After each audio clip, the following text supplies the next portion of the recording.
Hello, welcome to another 7 on Sunday video. Today, the topic is manga series / comic books / graphic novels that I would like to recommend.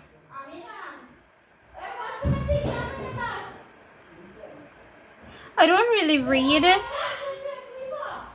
graphic novels or comics, but I have read a couple mangas in my days, I have read a couple mangas before. So, I have 7 that I would like to recommend to you. Most of these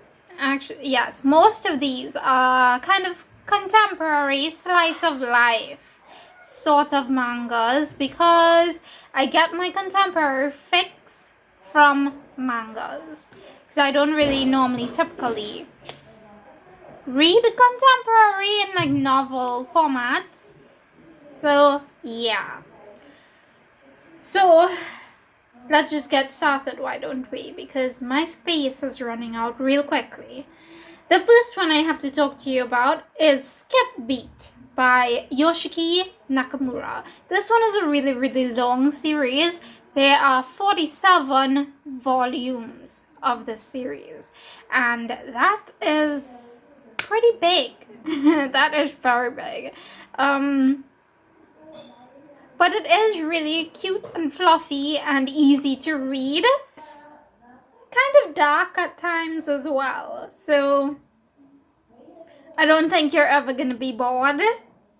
I haven't actually read the entire series yet, so maybe I shouldn't be recommending that to you, but from what I've read, and I'm really sure I've read a good portion of it, like more than 12 volumes. From what I've read, it was really good. This one is about a girl who is jaded by her best friend because jaded. Did I use that in the proper context? Probably not. I probably didn't use that word right. I'm sorry. She was really hurt by her best friend who carried her on his journey to become a star, and when he became a star he kicked her out, and she was left with nothing because she was working a lot of jobs to help him become famous, and then in the end of it he didn't care about her the way that she did about him, so he threw her out. He's also like a class A jerk, and yeah, that's all I have to say about him. She, on the other hand, becomes determined to get into the show business world and beat him at his own game. So the manga series follows this journey. Also, she meets another character who is great. Ren is the best.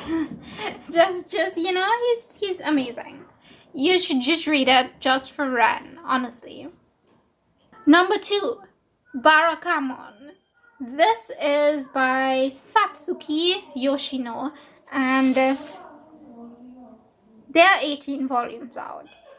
This one, I haven't read many of the mangas, but I did see the anime series, and it was great. I loved it so much. Speaking of which, I really do need to do like a rewatch of this series sometime soon because it was really good. I loved it. This one is about a handsome young calligrapher who moves to an island in the the western edge of Japan, and kind of features all the chaos that he gets himself into in the country life, because he was a city boy and he moved to the country and now he's trying to adapt to the country life. It's hilarious. I loved it so much. Highly recommended. 3, this one is not gonna be for everyone. When you hear the premise, you're gonna be like, what do you mean? I know it sounds kind of weird, The next two actually sound kind of weird, but it's better than it sounds, is all I'm gonna say. So the first one is called Faster Than a Kiss by Mecha Tamaka. And this one, I've read this one a really, really long time ago. It's probably been like at least 10 years since the last time I read it. Because pretty sure I was 16 at the time that I read this one. So, yeah, whatever. This one is about a girl who loses her parents and she now has to work in order to take care of her younger brother. And to do this, she drops out of school. Then, one day, she meets her teacher who is really concerned that she is not going to school anymore. And because he is like getting on her nerves, she kind of suggests or like demands that for her to return to school, he should marry her and take care of her younger brother and herself, which I think she didn't actually mean. Like, I think she just said it in the heat of the moment. And then he sort of reluctantly agreed because she kind of looked like she was being serious. And then they got married.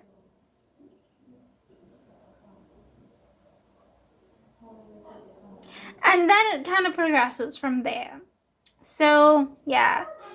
It's a slow burn romance if you're, like, intimidated by this kind of premise. It sounds really weird, but, it's really a slow burn, a really, really, really, really slow burn romance. So, you know, it takes time, and it's honestly really adorable. The fourth one, which is also another strange one, is called Denjiki Daisy. And this one is by Kyosuke Motomi.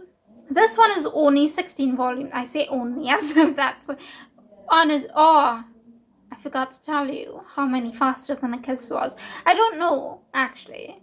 I meant to go back and look at it to see how many volumes there was, but I forgot. So, I'm sorry. I don't know how many volumes was in that series.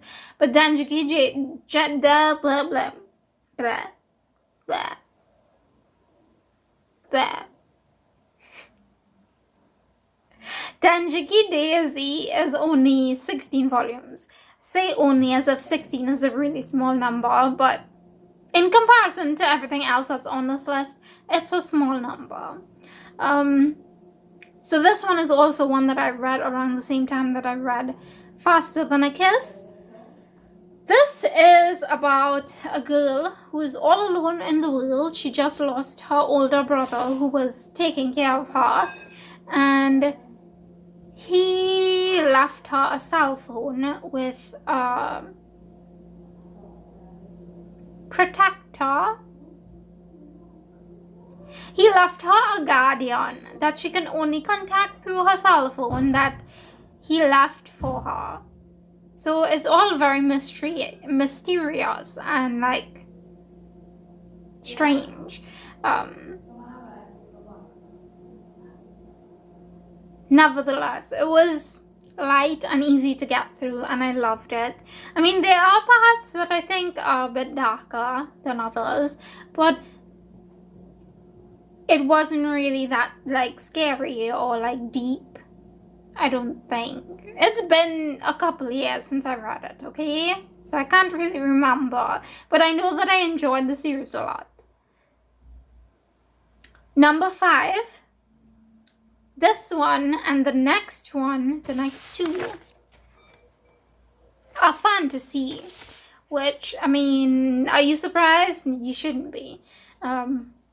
Number 5 is The Water Dragon's Bride by Ray Toma.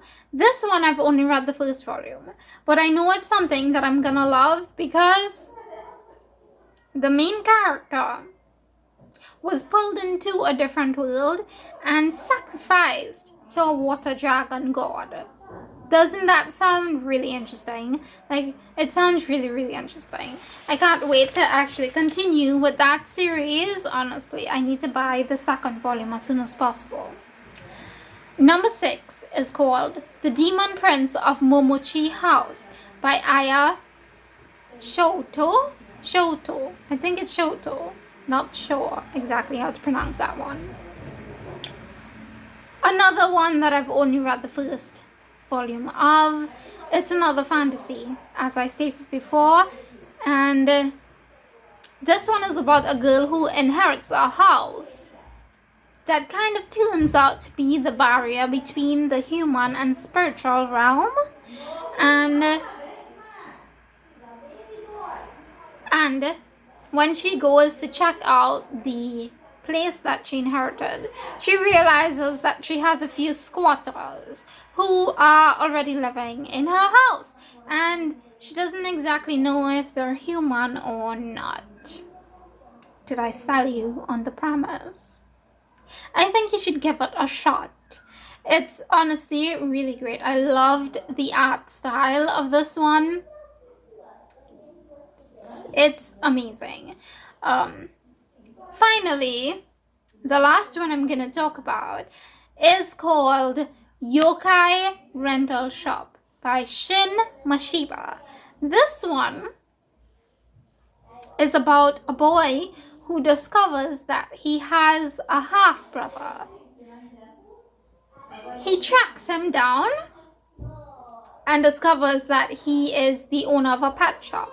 But when he goes inside the pet shop to meet his brother, he realizes that it's not a normal pet shop. It's actually just a front for a supernatural creature rental shop, which like sounds kind of confusing, but it's really not. I've only read the first 2 volumes, but I really loved it, so highly recommend that one as well. Okay, so those are all the mangas that I have today to recommend for you. Leave in the comments give me a comment. Tell me, have you read any of these? Are you interested in any of these? Have you read any mangas? Have you not read any? Let me know. What's your favorite manga that you've ever read? That's an interesting question. Don't forget to leave a like if you liked it, subscribe if you'd like to see more of my videos, and I will see you again in the next one. Also, I will leave the link to the Goodreads page of the 7 on Sunday group in the description, so you can go check that out. I will see you in the next one. Until then, bye.